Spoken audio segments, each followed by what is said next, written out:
വെള്ളാപ്പള്ളി നടേശന് ഇത് കണ്ടകശനിയാണെന്ന് തോന്നുന്നു. കാരണം വെള്ളാപ്പള്ളി പറയുന്നതിനൊക്കെ പ്രതിവാദങ്ങൾ ഉയരുകയാണ്. വെള്ളാപ്പള്ളിയും സംസ്ഥാന സർക്കാരും പ്രത്യേകിച്ച് മുഖ്യമന്ത്രി പിണറായി വിജയനും തമ്മിലുള്ള ഈ കൊമ്പുകോർക്കൽ, എം.വി. ഗോവിന്ദൻ മാസ്റ്ററുമായുള്ള കൊമ്പുകോർക്കൽ, ഇടതുമുന്നണിയെ അപഹസിക്കുന്ന തരത്തിലുള്ള വെള്ളാപ്പള്ളിയുടെ ഇടപെടലുകൾ, ഇതൊക്കെ വലിയ വിമർശനങ്ങൾ നേരിടുന്ന സമയത്താണ് വെള്ളാപ്പള്ളി ഒരു കാര്യം പറഞ്ഞത്. സംസ്ഥാനത്ത് നടക്കുന്നത് മുസ്ലിം പ്രീണനമാണ്. മസിൽ പവറും മണി പവറും മുസ്ലിങ്ങളിൽ വന്നു ചേരുന്നു. മുസ്ലിങ്ങൾ അനർഹമായ പലതും നേടുന്നു എന്ന തരത്തിലെ വെള്ളാപ്പള്ളിയുടെ പ്രസ്താവനയ്ക്കെതിരെ ശക്തമായ പ്രതിഷേധമാണ് ഇസ്ലാമിക സംഘടനകളിൽ നിന്ന്, സാമുദായിക സംഘടനകളിൽ നിന്ന്, കൂട്ടായ്മകളിൽ നിന്ന് ഉയരുന്നത്. പ്രത്യേകിച്ച് കാന്തപുരം അബൂബക്കർ മുസ്ലിയാരുടെ അണികളൊക്കെ വെള്ളാപ്പള്ളിയെ തുറന്ന് വെല്ലുവിളിക്കുകയാണ്, സംവാദത്തിന് തയ്യാറുണ്ടോ എന്ന് ചോദിച്ചിട്ട്. കാരണം മറ്റൊന്നുമല്ല, നോളജ് സിറ്റി ഉൾപ്പെടെയുള്ള കാര്യങ്ങൾ മുസ്ലിം സമുദായത്തിന് കീഴിലുള്ള അല്ലെങ്കിൽ മുസ്ലിം സംഘടനകൾക്ക് കീഴിലുള്ള വിദ്യാഭ്യാസ സ്ഥാപനങ്ങളൊക്കെ തന്നെ കൃത്യമായ പണം പിരിച്ചും, അതായത് വിദേശത്ത് നിന്നൊക്കെ പണം പിരിച്ചും, അതുപോലെ തന്നെ സംസ്ഥാന സർക്കാരിൻ്റെ ഫണ്ടിൽ അർഹതപ്പെട്ട ഫണ്ട് കരസ്ഥമാക്കിയും ഒക്കെയാണ് സജ്ജമാക്കിയിട്ടുള്ളതും ഇപ്പോഴും പ്രവർത്തിക്കുന്നതും. എന്നാൽ വെള്ളാപ്പള്ളി അങ്ങനെയല്ല ചെയ്യുന്നതെന്നാണ് ഇസ്ലാമിക സംഘടനകളുടെ കുറ്റപ്പെടുത്തൽ. വെള്ളാപ്പള്ളി ചെയ്യുന്നത് പൊതുജനത്തിന് കൃത്യമായി അറിയാം. UDF സർക്കാർ വരുമ്പോൾ അവർക്കൊപ്പം, LDF വരുമ്പോൾ അവർക്കൊപ്പം, ഇലക്ഷൻ വരുമ്പോൾ രണ്ടുപേരോടും ഒരു ചിരിച്ച് അഴകുഴമ്പൻ മട്ടിലുള്ള ഒരു ഇടപെടലായിരിക്കും. ഇപ്പോൾ കേരളത്തിൽ BJP കരുത്ത് ആർജിച്ചു എന്ന്, അല്ലെങ്കിൽ ആർജിച്ചു തുടങ്ങി എന്ന് തിരിച്ചറിഞ്ഞ വെള്ളാപ്പള്ളി BJPയോടും ഒരു ബാന്ധവം കൂടുന്നുണ്ട്. ഇതിനെയാണ് CPM എതിർത്തത്.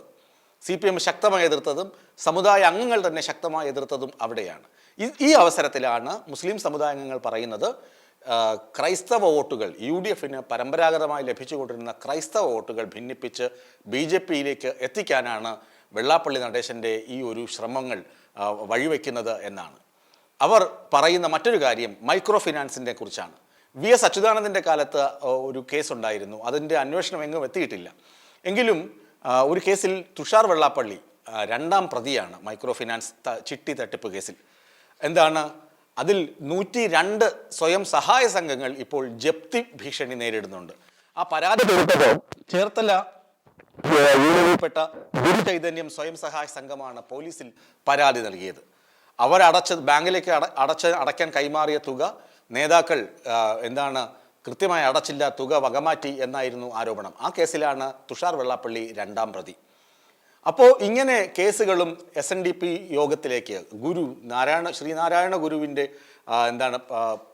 ലക്ഷ്യങ്ങൾ അല്ലെങ്കിൽ ആ ഒരു ദൗത്യം പൂർത്തീകരിക്കാൻ സ്ഥാപിക്കപ്പെട്ട SNDP യോഗം ഇപ്പോൾ അനധികൃത സ്വത്ത് സമ്പാദനത്തിൻ്റെ പേരിലും അല്ലെങ്കിൽ മറ്റ് വഴിവിട്ട മേഖലകളിലേക്കും പോകുന്നു എന്നാണ് പൊതുവെയുള്ള വിമർശനം.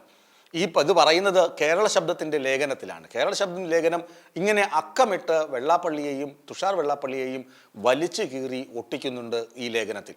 ഈ ലേഖനം ഇപ്പോൾ സമൂഹ മാധ്യമങ്ങളിൽ വൈറലാണ്. അതുപോലെ തന്നെ മുസ്ലിം സമുദായങ്ങൾ ഈഴവ സമുദായത്തെ, SNDP യോഗത്തെ ഇങ്ങനെ കടന്നാക്രമിക്കുമ്പോൾ കൃത്യമായ ഫലം ലഭിക്കുന്നത് BJPക്കായിരിക്കും. കാരണം മുസ്ലിം പവർ കൂടുന്നു, ശക്തി കൂടുന്നു എന്ന് പറയുമ്പോൾ ഹിന്ദു വോട്ടുകൾ BJPയിലേക്ക് കേന്ദ്രീകരിക്കപ്പെടും. അതിൻ്റെ തന്ത്രമാണ് വെള്ളാപ്പള്ളി നടത്തുന്നത് എന്ന തരത്തിലും മുസ്ലിം സമുദായ സംഘടനകൾ വെള്ളാപ്പള്ളിയെ വിമർശിക്കുന്നുണ്ട്. ഏതായാലും വെള്ളാപ്പള്ളിയുടെ കണ്ടകശനിയാണ് ഇപ്പോൾ. വെള്ളാപ്പള്ളി പറയുന്നതും തൊടുന്നതും എല്ലാം വിവാദത്തിൽ കലാശിക്കുന്നു. എന്നാൽ വെള്ളാപ്പള്ളി എന്ത് ചെയ്താലും എല്ലാം തേഞ്ഞുമാഞ്ഞു പോകും, വെള്ളാപ്പള്ളിയെ ആർക്കും ഒരു ചുക്കും ചെയ്യാൻ പറ്റില്ല എന്ന തരത്തിലാണ് വെള്ളാപ്പള്ളിയും അനുചരന്മാരും ഇപ്പോഴും സഞ്ചരിക്കുന്നത്.